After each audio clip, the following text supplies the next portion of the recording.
Kansas City Chiefs come up just short in a crucial loss this past week in Week 14 against the Buffalo Bills in a 20-17 final. The Bills taking the victory in a big blow to the Kansas City Chiefs and really the playoff picture in general. Welcome back to the Schro Knows podcast. We're back here to cover these Kansas City Chiefs. And just to get right into the Bills game and kind of go over that first and foremost, rough game all the way around. You had your moments. Of course, the big call that changed the outcome of this game possibly. And, really, I'm not going to harp on that too much because at the end of the day, I mean, it was offsides. It was what it was. No matter, in this situation, it's tough, though. And I feel like the emotion was shown from that, obviously. From Patrick Mahomes and the Kansas City Chiefs in general, who have had some, tough calls not go their way late in games. And, the Chiefs have gotten some, favorable calls in big situations. And, of course, the internet has went and ran with it on anywhere you can see all the memes and, what everybody is saying about said Chiefs. And I think, again, it's just a moment to kind of realize, again, Chiefs Kingdom, us Chiefs fans, we are the envy of the league. This has been the best team in the league for some years now with the best quarterback in the league, the face of the league, Patrick Mahomes. And it is what it is. But at the end of the day, for me personally, it's about consistency. It's about, seeing these other plays and these other situations. There was, I can't remember, I think it was Jalen Waddle. I'm not sure, but there was a Miami receiver that lined up offsides, wasn't called. Von Miller, I think on that same drive, just a couple plays later, lined up offsides, wasn't called. So it's these, I don't want to call them ticky-tacky calls, but when you're calling the game, I mean, you have to be consistent, and that is the issue with the officiating. And I guess that's what we're going to talk about first. That's the biggest issue in this game in general, and it sucks to see a game decided by that, even in the Super Bowl. I mean, the Chiefs benefited from it, but it does suck to see a call, alter the game. And again, kind of what I went back to after the Super Bowl to talk about that call is, yeah, they weren't calling it in the first half. They weren't calling these the holds that were happening here and there, kind of letting them play, and then, all of a sudden the biggest moment of the game, they throw the penalty, and, it was clearly a hold. It was what it was, the penalty in the AFC Championship game that aided in the Chiefs' victory in that game. It was a late hit. That's what it was, and it was called for that. You look at other plays where, we talked about the play in the Packers game, it's close. And, I think at the end of the day, it just comes down to quarterback safety and what they're trying to do in the league. But again, the consistency. That is the consistent, ironically enough, issue with the officiating in the NFL. And, I think it was Tim Hasselbeck, talking about how he thought the league was going to come down hard on Patrick Mahomes. I haven't seen anything, whether it would be fines or, obviously no suspensions I've seen or anything like that. From, what unfolded on Sunday night and everything that was said. But, lost my train of thought on that. Let's see where I'm going. With that, but the consistency issue, that Tim Hasselbeck said it's an embarrassment for the league for what Patrick Mahomes did, how he acted, what he said, and at the end of the day, the embarrassment to the league is the officiating. That's what's embarrassing. Absolutely, 110%. The officiating all around the board for the most part is downright embarrassing to be the biggest sports organization and to not have consistent officiating. It's affected every single team, not just the Chiefs. And I'm not, even really just pounding the table at this point because it's affected the Chiefs the last 2 weeks. The MVS no call on the DPI, the offsides call in this game. It just is what it is. It's the consistency. At the end of the day, these officiating staffs need to be more consistent. And the fact that I honestly didn't even know that until this year, that pretty much all of these officials have other jobs that are their main jobs. or do other things, which is fine. But at the end of the day, I feel like it should be incentivized for this to be their job. This is almost the most important aspect of the game. The officials really control a lot of what happens in the game and dictates the game. And for them to, I feel like, not even be 100% focused on officiating is insane. They should be getting paid, and I don't know what the salaries are for officials or anything like that, but they should be getting paid a pretty good wage, I feel, to be going out there and officiating NFL games. And, they should be watching the most film of all, outside the players, the coaching staff, all that good stuff. They should be watching film 24/7, damn near. They should be, and going over their own performances, and what they see, what they missed during the game, because this is probably the toughest job in sports, is being an official, really, in any sport, and heavily scrutinized. But at the end of the day, that crew that officiated the game on Sunday afternoon was downright dreadful. I mean, Carl Sheffer should not be able to officiate another NFL game, I don't think. And, his crew in general. Carl Sheffers is absolutely awful. And it seems like any time, so 2 games in the last 2 years that I've been to, I was at the Bills game at Arrowhead. And, we heard more Carl Sheffers than anything. I damn near heard Carl Sheffers more than the PA announcer, it felt like, at times. Same thing with the Raiders game that he officiated last year. The Super Bowl wasn't too bad, but look at that. It's the same crew in the Super Bowl that made that call at the end of the game after not calling, similar stuff all throughout the game, inconsistent. And the fact, one of the most interesting things that happened, I thought, was the fumble. The obvious pass, I'm in the top bowl, and I feel like I can see that was a clear-cut pass from Patrick Mahomes, and the officials down on the field call it a fumble. It's clearly a forward pass. They call it a fumble. This play happens. They, come over the PA system and say, it's ruled a fumble, Buffalo ball, yada, yada, yada. They didn't even announce that they were reviewing it. They didn't even announce it was overturned. You just saw the players moving back to where, the incomplete pass was on the field. Everybody picking up and moving. It wasn't even announced. And I haven't been back to rewatch the game at all. I haven't watched the film on it either at this point. But going back, I want to see what was happening on TV during that time in the game, just because it wasn't announced to the fans or anything. Just the fact, and to me, it just goes back to how bad it was. They showed it up on the video board one time. They're like, oh, yeah, we screwed that up. Yes, obviously. It was very clear to see an incomplete pass. Batted down at the line or whatever happened exactly on that play. But the officiating just, it needs to be more consistent at the end of the day, is really what it comes down to. The officiating in the NFL is absolutely terrible, and it's mind-numbing as a fan. To have this happen, it seems week in, week out, whatever game you're talking about, I feel. There's some game every week that we're going and talking about every week. So, enough about the officiating crew. Let's get more into the game. This game was tough for me as a fantasy football player because I have Josh Allen and James Cook that absolutely raked for me. 46 points between the two, with 21 from Allen, 25 from James Cook. These guys, this Chiefs defense absolutely did not pay attention to James Cook whatsoever out of the backfield. James Cook ended up having 5 catches on 5 targets for 83 yards and a touchdown. He absolutely dominated the Chiefs defense. And, that's an issue. And that's one thing I heard Matt Derrick, just kind of looking ahead, mention on the Locked On Chiefs podcast is Ezekiel Elliott could possibly be a real X factor for the Patriots if they get involved in the passing game this weekend. Obviously a tough game for the Chiefs, and I don't think I'm going to spend too much time on this. Patrick Mahomes, pretty good game, rough interception on the first drive, which was kind of just a bang-bang play that you can't really...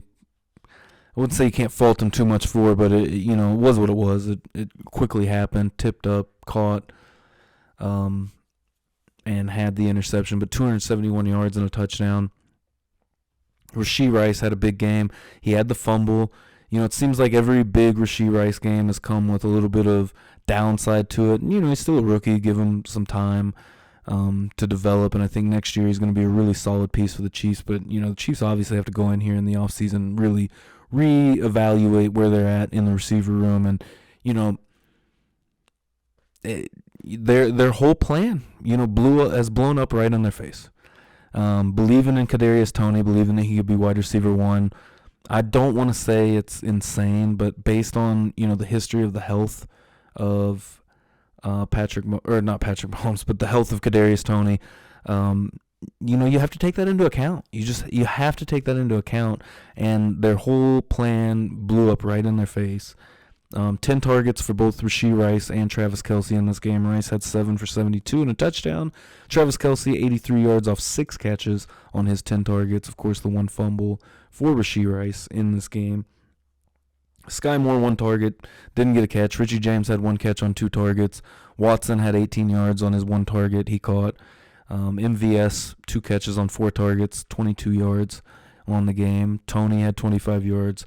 CEH, who had a big game, and I really want to commend CEH for what he did out there, which, going back and looking at it, 11 carries for 39 yards, it just seemed like he was doing a lot more than what his stat line was at the end of the day. 2 catches, 29 yards, but I think that he, obviously the Chiefs were missing Pacheco, but I think that he bridged that gap best he could. So, going ahead and looking, just to kind of, we'll jump into some of this. Because I was looking at kind of just the receiving depth stats for this game, the PFF stats, and just kind of looking into it. Travis Kelce, who obviously had a good game for the Chiefs. Let's see, I think this is for the whole season. Just to kind of go into, or if I can even get there. We'll see. It doesn't look like it. So this is kind of for the whole year. Either way, so for the Chiefs, just going back to the same problems, and, like the last podcast was titled, reoccurring issues. And that has been the name of the game for the Chiefs this year, reoccurring issues that has been really tough to ignore. And I feel like the fact of MVS, the response he had to media last week leading into this game, it just kind of shows like where this team is at, and it's not a good place. Not a good place at all. And hopefully this is finally the wake-up call the Chiefs needed. And it seems like all year we've been hearing that it's a wake-up call, it's a wake-up call. And Matt Derrick touched on that Locked On podcast episode I listened to. When are they really going to wake up? Are they going to wake up at all? And at this point, it really doesn't feel like that too much. You've got the Patriots this week. You're in the perfect position because since the bye week, the Chiefs are 1-3 right now, which is absolutely insane and nothing we've seen in the Andy Reid era. And honestly, I was thinking about it last night. Just, when's the last time we saw the Chiefs struggle like this? I feel like we have not seen a stretch like this in a long time from the Kansas City Chiefs. And we're here, and maybe that's me just because I want to say the first year, Super Bowl 54, there was kind of a time frame like that. Didn't start off great. But, and obviously defense had big problems. But at this point, you are what you are. We are, 13 games into the season right now. You are what you are. And the Chiefs have an elite defense with an inconsistent offense that has not been great. They're going to need a lot more Isaiah Pacheco. And like I said, I still kind of stand on what I kind of thought, thinking a week ago, maybe getting another running back involved or more of Clyde Edwards-Helaire involved, more Jerick McKinnon involved. Because these games, it seems like, Pacheco is taking, when he's taking these 19, 20 carries, you're seeing the 2 other backs, maybe 1 carry, 2 carries at most. Or getting the backfield more involved in the passing game, getting Pacheco more involved.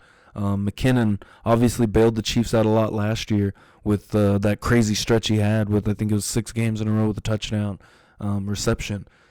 So, at this point, and looking forward and just looking at the playoff picture right now, the Ravens are pretty much locked up right there. I mean, it's still 2 games. The Chiefs are within 2 games of the Ravens. And the Ravens have the Jaguars this week, which could be a big game, for the Chiefs to maybe kind of make their way, try to get back to that number 1 seed. The Dolphins falling to the Titans on Monday Night Football, that was huge for the Chiefs. They're just 1 game in between getting that number 2 seed. And they have the 5-8 Jets coming up this weekend. The Chiefs have the 3-10 Patriots. They have the easiest matchup out of anyone in the top right there, because the Jaguars are that number 4 team right now in the division winners that pose, kind of an outside threat. They got the same record as the Chiefs. The Chiefs with the tiebreaker, obviously, with the win over Jacksonville, but both 8-5 right now. So the Chiefs could very easily, and at this point, you're looking at the Broncos at 7-6, and this AFC, it's not going to be easy. The Browns are also 8-5. The Steelers are 7-6. The Colts are 7-6. And you're looking at on the bubble, you've got the Broncos, Bengals, Bills, Texans all together at 7-6. So if the Chiefs, happen to fall to the Broncos end up coming up and being able to take the AFC West, there's not even a guarantee the Chiefs make the playoffs, which is absolutely insane with 4 games left to think of. The Broncos have the Lions coming up this weekend. The Titans have a big matchup with the Texans, and the Titans are obviously still dangerous. The Bengals meet the Vikings, and a big game for the Bills at home playing the Cowboys. So it does line up right now for the Chiefs to have a fairly favorable schedule going into the end of the season. You're at New England. You got the Raiders at home on Christmas Day. You have the Bengals, who are obviously still dangerous on New Year's Eve. And then you have the Chargers on the road, which will be a dangerous game. We'll see if Herbert plays or not, but, it's a divisional game. The same thing with the Raiders, another divisional game that's going to be, a task. And I think you've got 3 games after this New England game that you have to be on point for. And not that they're the most difficult games in the world, but, the Chiefs have shown this season that they very well can play down to their opponent. And they're going to have to, be able to step up and be the team that they can be, to be able to win these final games, because they're very crucial. And I think the Chiefs, obviously they don't have to win out, but you would really like to see them win out. At this point, you're looking at, if you win out, was that a 13-5 record? Or 12-5 record, excuse me. I think you have to win out if you're the Chiefs. You've got 2 road games left, 2 home games left. Not the toughest matchups, but, they've got to be on point. And this is why this Patriots game this weekend, I think, is the perfect regrouping point. If this team is really going to make a run, and, I feel like they're definitely capable of it. They can work around the issues that they have. I think the Chiefs can still. I'm still a bit optimistic. Obviously not as optimistic as I was coming into the season, halfway through the season, or even, at the bye week or after the Eagles game. I feel like this Bills game is a playoff contender that you lost to. This is and a team that, I guess, not the loss as much that worries me to the Bills, because I feel like I almost felt it coming into it, but the fact of just how they lost the game, how winnable the game was. And it's the same old, same old. It's what this team has done all year long. Every one of their losses, besides really the Broncos game where they just really, got their tail kicked out there, it was mistakes that they made, just the Chiefs killing themselves, essentially. And at this point, that's what this team is. They're a liability to themselves, I think. Because they can definitely play up and be the team that, does enough offensively with a dominant defense that could absolutely work their way and win a Super Bowl. But if they keep on shooting themselves in the foot, having these silly turnovers, these silly, just boneheaded plays, whether it's the illegal formations, now the offsides, just silly plays that they've made and mental errors. And even there was this play that was pointed out on Twitter, and I can't remember exactly who it was that pointed it out, but it was a play where Mahomes had to turn and point over and get the alignment right between Rashee Rice and Kadarius Toney, and that was the play where Mahomes threw to the back of the end zone to Rashee Rice. Rashee Rice was not in position to make the catch in the back of the end zone where it was at. I remember being in the stadium and opening the NFL app on my phone just to watch that play back because he was so far from the ball. It looked like maybe there was some type of pass interference that we missed. No, he was just off. And, it just shows they're just not in the, they're not together. They're not in sync. They're not prepared, it seems like, is what it feels like. And just the mental errors. This team is not all there. And if they're going to make a run, they're going to have to get all there. And I think it's still possible. So this Patriots game is the most pivotal game of the season at this point, and I feel like it's been pretty much that every single week in the last few weeks. But is it apparent more than ever, I think, right now this weekend at New England, you've got a 3-10 team that you have to look good against, and they've got to get out of their own way. They've got to get out of their own head, and this is a chance to do that. It just makes me think of kind of, a college football game towards the end of the season where you're kind of facing a D2 school or at the beginning, but you get those breaks sometimes in the middle of the season where you have a out-of-conference game against a lesser opponent to kind of, help get you regrouped and stuff, and that's exactly what this is. If the Chiefs can regroup and execute and perform well this Sunday at Gillette Stadium, I think that they have a chance to turn it around. But this is their last chance. There is not another chance past this to turn it around. It's a noon game on Sunday, but this is the last chance the Chiefs have to turn the season around because you got the Raiders, Bengals, Chargers all next. 2 divisional games, those are always tough, always weird games. And even in the Raiders game last week, or not last week, but a couple of weeks ago, they had their struggles in the first half. They were able to regroup and, win that game 31-17, but if they go in here and perform flat at Gillette, are they going to be able to do that again? Are they going to be able to? It's kind of like a couple of years ago where you had that huge play with Travis Kelce beating the Chargers on the road in overtime. I got my swagger back, or we got our swagger back, or whatever the exact quote was. That's what the Chiefs need right now.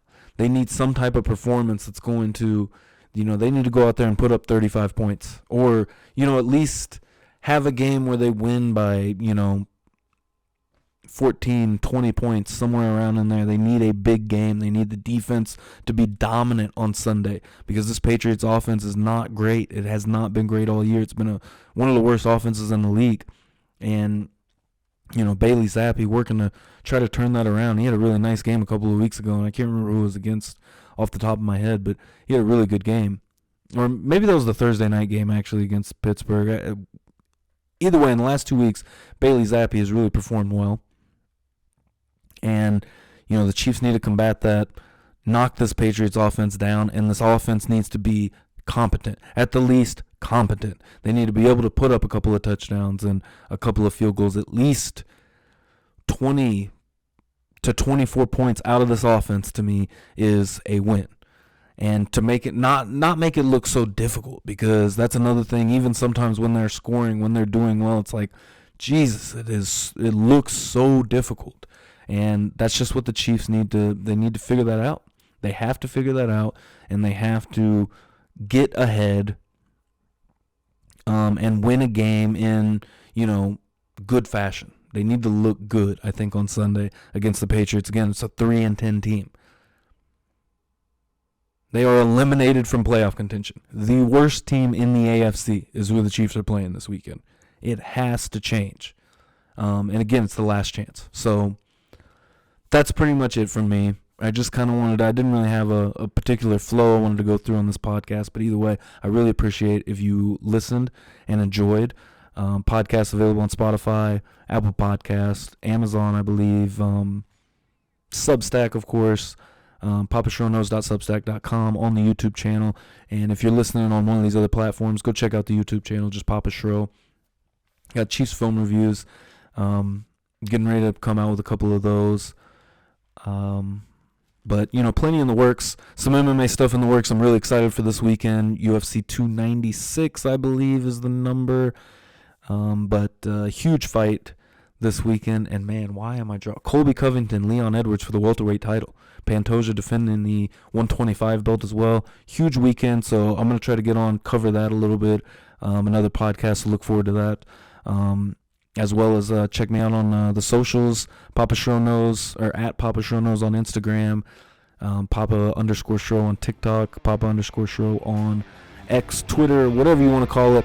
Check those out. Follow me for more.